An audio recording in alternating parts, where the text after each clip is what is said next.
여러분들이 쓰시는 성경책들 중에는 우리의 읽는 이해를 돕기 위하여 예수님께서 직접 하신 말씀은 검은색 글씨가 아니라 붉은색 글씨로 표기된 그런 성경책들이 있습니다.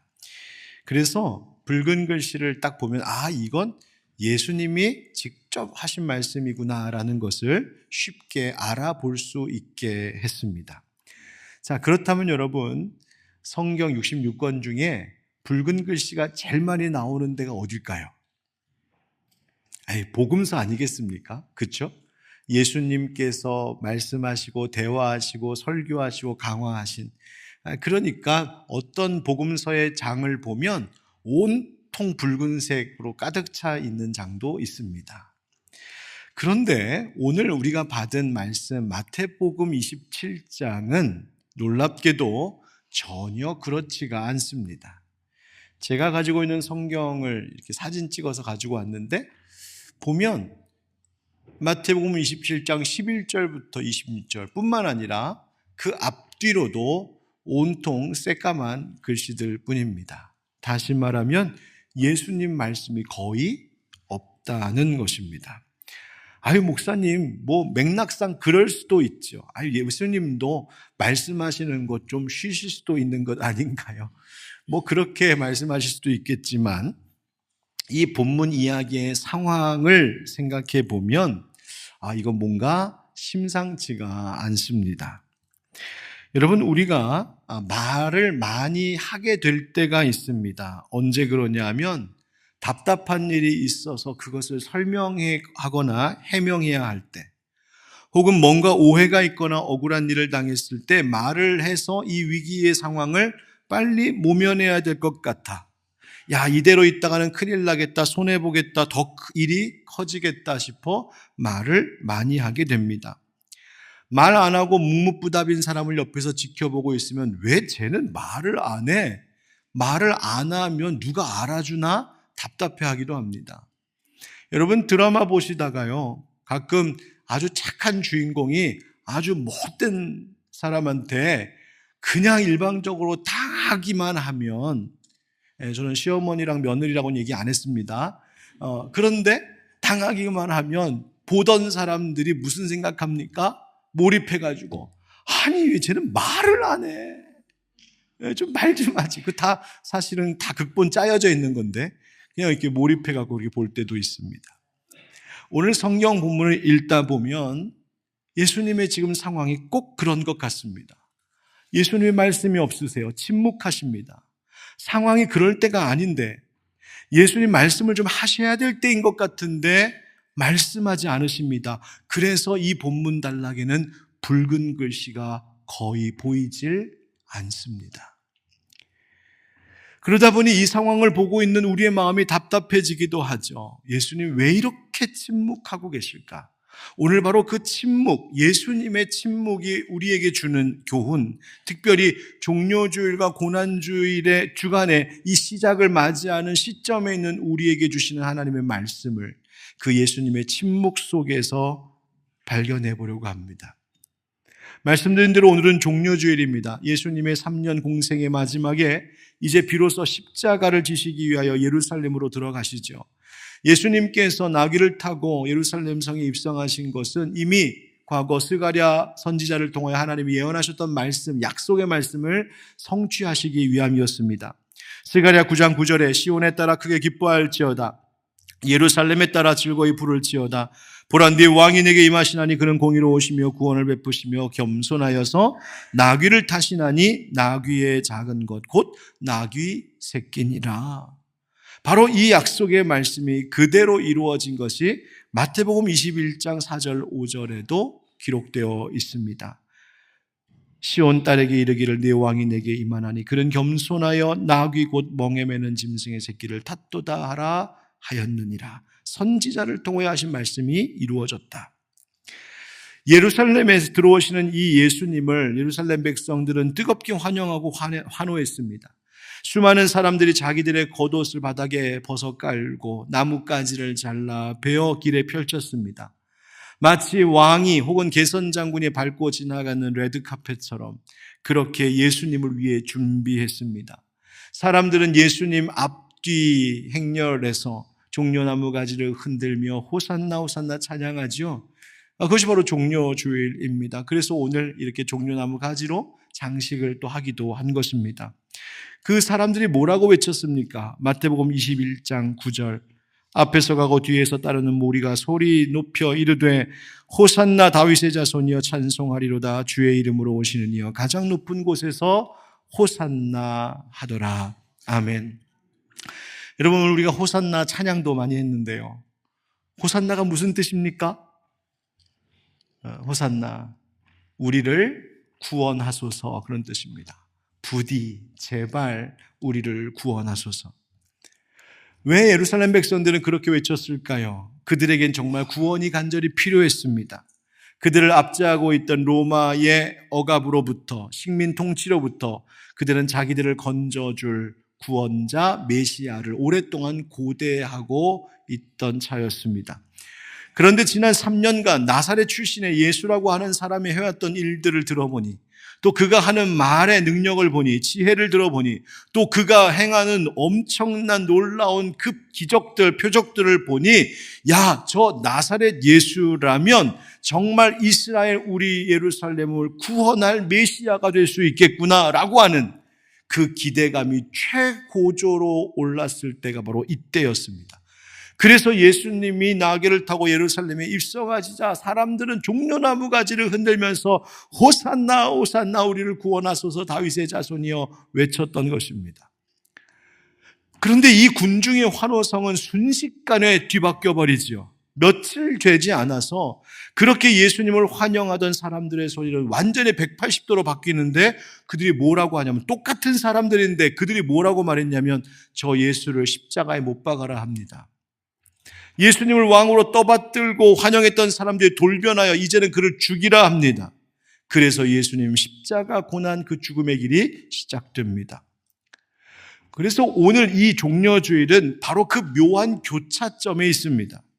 종려주일이자 고난주간의 시작, 예루살렘을 입성하실 때 환영하는 그 기쁨과 예수님이 십자가의 길을 가시는 그 고난, 그 슬픔이 교차하는 지점에 오늘 우리가 지금 있는 겁니다. 호산나 찬송 소리가 예수 십자가에 못 박아 죽이라 라고 하는 말로 성난 군중의 고함으로 바뀌고, 예수님께서 우리에게 해방과 자유를 가져다 주겠구나 기대했던 그 제자들, 예수님을 따랐던 사람들의 그 기대감은 무력하게 십자가에 끌려가는 예수님을 바라보며 오히려 실망과 배반으로 바뀌어 버렸습니다. 예수님은 지금 계속해서 한 걸음 한 걸음 그 십자가 앞에 가까이 나아가고 계신데, 예수님을 따르던 수많은 사람들은 하나둘씩 등을 돌려 떠나가고 있는 것이었습니다. 결국 예수님께서는 홀로 남으시게 되고, 홀로 남으신 예수님은 빌라다 총독 앞에 서서 신문을 받게 된 것, 바로 그것이 오늘 본문의 상황입니다. 빌라도가 묻습니다. 네가 유대인의 왕이냐? 예수님 대답하시죠. 네 말이 옳도다. 그래, 네 말대로다 말씀하신 겁니다. 그리고 아무 말씀 안 하십니다. 아니, 이제부터 뭔가 제대로 말씀하셔야 될 것 같은데, 여러분 같으면 어떠시겠습니까? 저라면 이렇게 얘기했을 것 같습니다. 그래, 내가 유대인의 왕이다 이놈아. 아는 놈이 날 여기까지 끌고 와? 당장 내 앞에 엎드리지 못할까?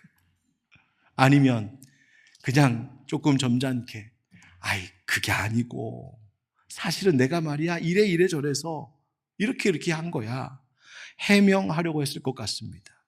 그런데 예수님은 한 말씀도 안 하십니다. 11절 말씀에 내 말이 옳도다 하신 말씀 이후로 12절에 대제사장들과 장로들에게 고발을 당하되 아무 대답도 아니하시는지라. 오죽 답답했는지 빌라도가 그들이 너를 쳐서 얼마나 많은 것으로 증언하는지 듣지 못하느냐. 그 말은 뭐냐면 지금 저 군중들이 너에 대하여서 불리한 증언을 하고 있는 소리가 들리지 않느냐. 뭔가 말을 좀 해보십시오. 자기 변명을 좀 해보십시오. 변호를 좀 해보십시오 하는데 예수님 뭐라고 하십니까? 한마디도 대답하지 아니하셨다. 그래서 총독마저도 깜짝 놀랐다는 것입니다. 예수님은 어떤 항변도 하지 않으셨고 원망도 분노도 없으셨습니다. 예수님 침묵하셨습니다. 여러분, 우리는 어떤 것일까요? 우리는 할 말을 좀 해야 속이 시원한 사람들입니다. 할 말을 못하면 답답해 죽을 것 같습니다. 더군다나 오늘 조금 기분 나쁜 일, 억울한 일 당했는데 나 한마디도 못하고 집에 돌아오면 밤에 잠이 안 옵니다. 운전하고 가다가 난 잘 가고 있는데 이상한 운전자가 내 뒤에서 팡팡하면서 막 과격하게 운전하고 나를 보면서 욕을 하고 손가락질하고서 확 지나가는데 나는 얼결에 아무 말도 못하고 멍하니 있다가 당하고 집에 들어오면 집에 와서 내가 그때 한마디 했어야 되는데 내가 한마디 했어야 되는데 그거 답답해서 못 견딥니다. 내 생각을 말해야 하고 내 감정을 말해야 하고 내 의견과 신념을 드러내야 하고 내가 말하지 않으면 누가 내 속 알아주나? 내가 말하지 않으면 내 마음 누가 알아주나? 내가 말하지 않으면 이 문제 누가 해결하나? 세상은 온통 자기 소리를 내는 말들로 가득합니다. 그러다 보니 세상은 참 소란스럽습니다. 오늘 예수님의 이 침묵은 이 소란스러운 세상 속에 사는 우리, 그리고 그 소란을 일으키며 사는 우리에게 뭐라고 말씀하고 계신 것일까요? 바로 예수님의 침묵의 의미를 세 가지로 생각해 보려고 합니다. 첫 번째 따라합시다. 전적인 순종이었습니다. 예수님은 십자가의 처형을 당할 죄가 있는 분이 아니셨지요. 그는 무죄하셨습니다. 흠없는 분이셨습니다. 또한 어떤 권세 앞에서도 얼마든지 말씀하실 수 있는 권위가 있는 분이셨고 어떤 지혜자 앞에서도 뛰어난 지혜의 주님이셨습니다. 복음서에 보면 예수님을 책잡기 위하여 골탕 먹이기 위하여서 바리새인들이 어려운 질문을 예수님께 던질 때마다 이런 질문에 어떻게 답을 할까 싶은데 예수님은 놀라운 지혜로 그 바리새인들을 압도하는 장면들이 성경 곳곳에 나옵니다. 예수님은 얼마든지 말씀할 능력과 권위가 있으신 분이셨습니다. 그런데 유독 오늘 이 본문 빌라도 앞에서 예수님은 단 한마디도 대답하지 않으십니다. 왜 그러셨을까요? 이유는 한 가지, 하나님 아버지 뜻에 순종하시기 위함이었습니다. 모든 사람의 죄를 대신 짊어지시고 십자가에 못 박혀 죽으심으로 죄에 대한 모든 값을 치르시고 우리를 죄와 사망으로부터 자유하게 하시기 위한 하나님의 구원 계획을 온전히 성취하시기 위하여 예수님은 침묵하셨습니다. 하나님의 약속을 이루셨습니다. 이사야서 53장 7절 우리 한번 같이 읽어보실까요? 시작. 그가 곤욕을 당하여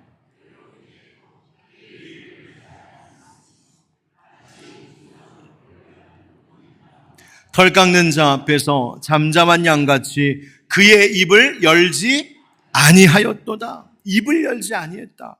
그 말씀을 그대로 이루신 것입니다. 여러분, 우리가 흔히 하는 말 격언 중에도 침묵이 금이다 그러기도 하고 말이 너무 많으면 실수가 많다 그러기도 합니다만 여러분, 그리스도인의 침묵은 단순히 실수를 줄이기 위한 침묵이 아닙니다. 단순한 인내심으로 하는 침묵이 아닙니다. 그리스도인의 침묵이란 어떤 일에 대하여 철저히 하나님께 전적으로 순종하며 하나님께 주도권을 내어드리는 믿음의 자세입니다. 물론 불의에 항변해야 할 때도 있습니다. 진리가 아닌 거짓 앞에 잠자코만 있어서는 안 되고 말해야 할 때도 있습니다. 하나님 나라의 가치를 해치고 생명과 평화를 파괴하고 세상의 유혹에 타협하거나 굴종하는 일에 대하여서는 우리 믿는 자들이 소리를 내야 할 때가 있습니다. 그런데 과연 내가 하는 말들이 그런 말들인가 돌아봐야 합니다. 우리가 예수님의 침묵을 잊지 말아야 됩니다. 우리가 인간으로서의 유한함, 지혜와 실력을 내려놓고 하나님의 뜻을 위하여 잠잠해야 할 때가 있음을 말입니다. 우리는 그것을 잘 분별해야 됩니다. 이것이 내가 지금 말해야 할 일이고 그런 때인지 아니면 잠잠히 침묵해야 할 때인지. 바로 그것이 영적인 감각, 감수성입니다. 하나님이 지금 내가 어떻게 하기를 원하실까? 여러분 잊지 마십시오. 그리스도인의 침묵은 무능함이 아니라 하나님께 전적으로 맡기는 믿음과 순종의 언어임을 기억하시기 바랍니다. 두 번째, 예수님의 침묵이 주는 교훈이 있습니다. 따라합시다. 진리의 확증이었습니다. 여러분, 침묵이 불편한 이유가 무엇일까요? 그것은 내가 침묵하면 진실이 가려질까 하는 두려움 때문입니다. 이대로 오해가 굳어지면 어떡하지? 거짓이 참인 것처럼 되어버리면 어떡하지? 라는 염려 때문이지요. 그러나 여러분, 거짓을 미워하시고 진실하신 하나님은 반드시 거짓이 진실을 가리지 못하게 하십니다. 하나님은 하나님의 때에 하나님의 계획과 방법대로 참된 것을 드러내시고 거짓을 폭로하십니다. 오늘 말씀을 보면 예수님과 빌라도가 함께 마주하고 대화하고 있는데, 빌라도 혼자 좀 많이 이야기하는 일방적인 대화입니다만, 이 지금의 상황을 가만 보면 이 상황을 끌어가고 있는 주도권을 누가 쥐고 있다고 보이십니까? 빌라도가 쥐고 있는 것 같습니까? 많은 말을 하는? 아닙니다. 아무 말씀도 하지 않으시는 예수님이 이 모든 상황의 주도권을 끌고 가십니다. 그래서 예수님의 침묵은 오히려 이 모든 상황과 되어지는 일의 주도자가 누구인지, 주관자가 누구인지, 주인이 누구인지 바로 그가 예수님이라는 진리를 드러냅니다. 오늘 우리가 함께 봉독하진 않았지만 15절부터 18절에는 이런 이야기가 있습니다. 유다 백성들에게는 유월절이 되면 죄수 중에 하나를 풀어놓아주는 일이 관례로 있었는데, 그날 유월절이었으니 그래서 빌라도 총독이 두 죄수를 백성들 앞에 세워놓습니다. 하나가 바라바, 하나가 바로 그들이 고소한 예수입니다. 누구를 놓아주기를 원하느냐? 바라바냐? 그리스도라 하는 예수냐? 묻지요. 왜 물었을까? 왜 이 일을 했을까? 이유가 있답니다. 18절 말씀에 이는 그가 그들의 시기로 예수를 넘겨준 줄 알미더라. 그러니까 빌라도도 알았다는 겁니다. 예수님이 무죄하다는 것을.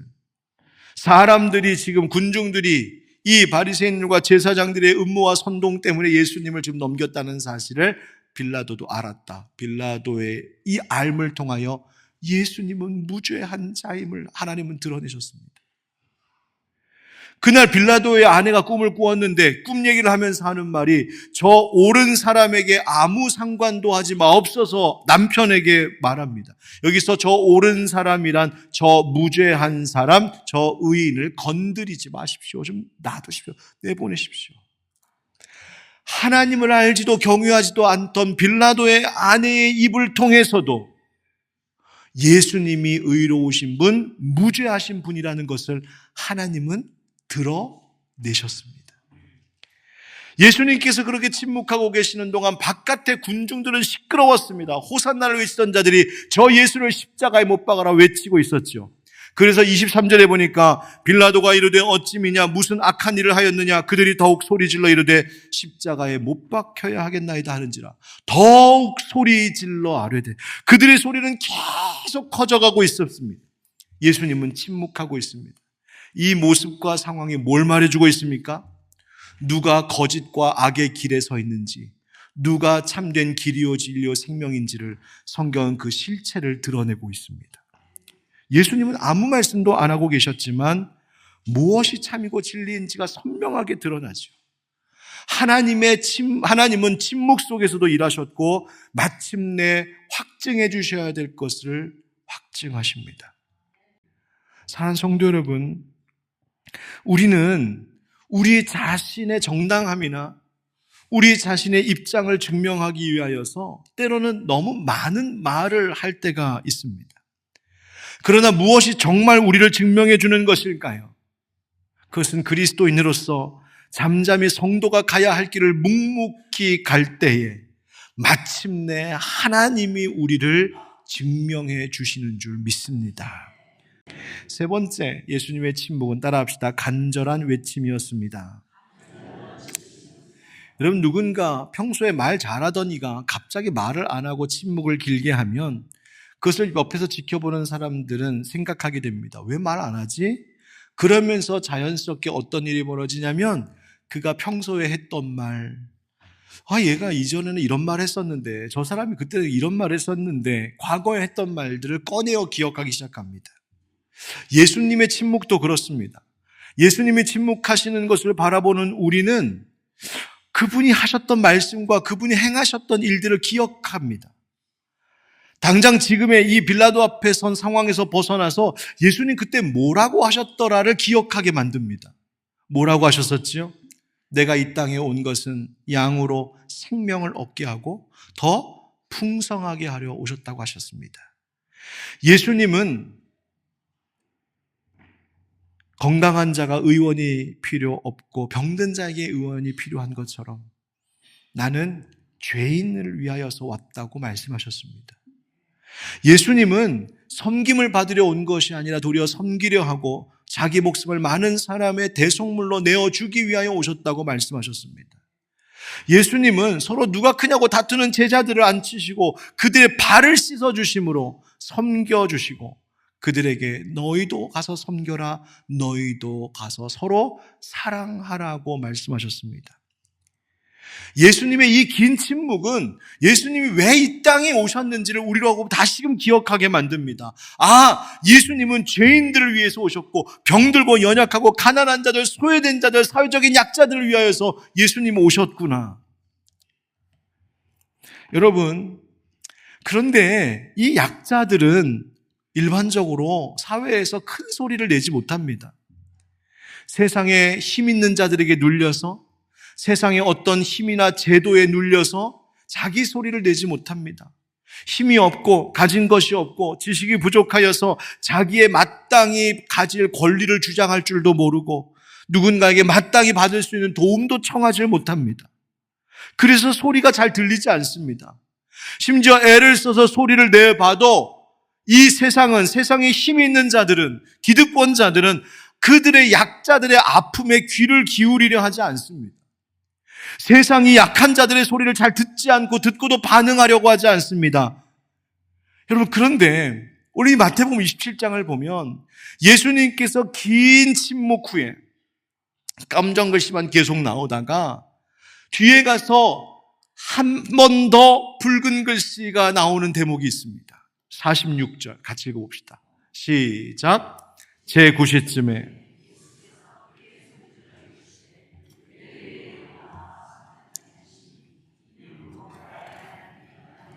어찌하여 나를 버리셨나이까 하는 뜻이라. 아멘. 지금 예수님께서 시편 22편의 말씀을 그대로 인용하여서 나의 하나님 어찌하여 나를 버리십니까? 절규하십니다. 마태는 마태복음 27장을 기록하면서 내 말이 옳도다 그거 한번 쓰고 계속해서 예수님이 다른 말씀도 하나도 쓰지 않다가 마지막에 가서 엘리 엘리 라마 사박다니 그 한 말만 더 씁니다. 왜 그랬을까? 왜 예수님은, 그리고 이 마태복음은 예수님의 긴 침묵을 깨고 절규를 우리에게 들려주고 있을까? 세상이 잘 듣지 않는 약한 자들의 소리, 세상이 잘 못 듣는 고통받는 자들의 절규를 지금 예수님께서 대신 우리에게 외치고 계신 것입니다.